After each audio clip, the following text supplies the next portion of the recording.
Assalamualaikum warahmatullahi wabarakatuh. Perkenalkan, nama saya Sabina Zulfa dari kelas 2D program studi ilmu perpustakaan. Di video kali ini, izinkan saya mempresentasikan mengenai biografi singkat tentang salah satu tokoh ilmuwan Muslim terkenal, yaitu Ar-Razi. Mempunyai nama lengkap yaitu Abu Bakar Muhammad bin Zakaria Ar-Razi atau yang biasa dikenal sebagai Razes di dunia barat. Beliau ini merupakan salah seorang pakar sains Iran yang hidup antara tahun 864 Masehi sampai 930 Masehi. Beliau ini lahir di Rain, Teheran pada tanggal 28 Agustus tahun 251 Hijriah atau 865 Masehi dan wafat pada tanggal 9 Oktober tahun 313 Hijriah atau 925 Masehi. Sejak usia muda, beliau sangat tertarik dengan seni musik, namun beliau juga tertarik dengan ilmu-ilmu pengetahuan lainnya, sehingga kebanyakan masa hidupnya dihabiskan untuk mengkaji kimia, filsafat, logika, matematika, dan fisika. Tetapi, setelah dewasa, beliau ini lebih tertarik pada ilmu kedokteran dan sains. Jadi dalam bidang kedokteran ini, beliau berguru pada Hunain bin Ishaq di Baghdad, yang saat itu merupakan pusat intelektual dunia Islam. Nah, sekembalinya ke Teheran ini, beliau dipercaya untuk memimpin sebuah rumah sakit di Rai.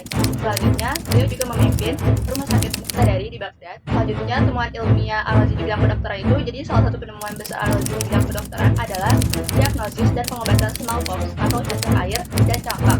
Beliau berhasil membedakan dua penyakit ini berdasarkan gejala-gejalanya, yang merupakan pencapaian penting dalam kedokteran. Tak hanya itu, beliau juga menggunakan alkohol sebagai antiseptik untuk membersihkan luka, yang dimana itu adalah sesuatu yang sangat penting dalam dunia medis hingga saat ini. Beliau mencatat setiap kasus pasiennya dengan detail, menjadikannya pelopor metode observasi dalam kedokteran klinis. Selanjutnya, temuan ilmiah di bidang kimia itu adalah, jadi selain dalam kedokteran, Ar-Razi ini juga memberikan kontribusi besar dalam bidang kimia yang saat itu dikenal sebagai alkimia. Beliau ini dianggap sebagai salah satu pelopor kimia modern karena memperkenalkan metode eksperimen dalam ilmu kimia.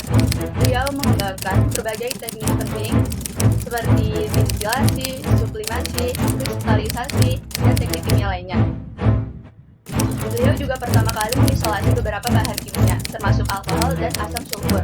Selain itu, beliau juga menciptakan alat laboratorium seperti reaktor dan alembik yang terus digunakan bahkan sampai zaman modern. Selanjutnya, karya-karyanya Ar-Razi itu yang terkenal adalah, jadi si Ar-Razi ini menulis banyak karya dengan lebih dari 200 karya ilmiah dan mencakup berbagai disiplin ilmu, termasuk kedokteran, kimia, filosofi, dan logika. Salah satu karya terkenalnya itu adalah yang pertama ada kitab Al-Masuri, yaitu sebuah buku medis yang membahas berbagai penyakit dan pengobatannya serta teori-teori medis Ar-Razi. Yang kedua ada kitab Al-Hawi, yaitu sebuah ensiklopedia medis yang sangat besar yang berisi berbagai pengetahuan medis dari banyak dokter sebelumnya dan inovasi yang dilakukan oleh Ar-Razi sendiri. Dan yang ketiga itu ada kitab Al-Asrar, yaitu karya kimia yang berisi eksperimen-eksperimen dan pemahaman baru dalam bidang alkimia. Nah, dan yang terakhir itu ada Al-Tib Al-Ruhani, yaitu buku ini membahas hubungan antara tubuh dan jiwa dalam pengobatan. Sekian video dari saya, kurang lebihnya mohon maaf. Wassalamualaikum warahmatullahi wabarakatuh.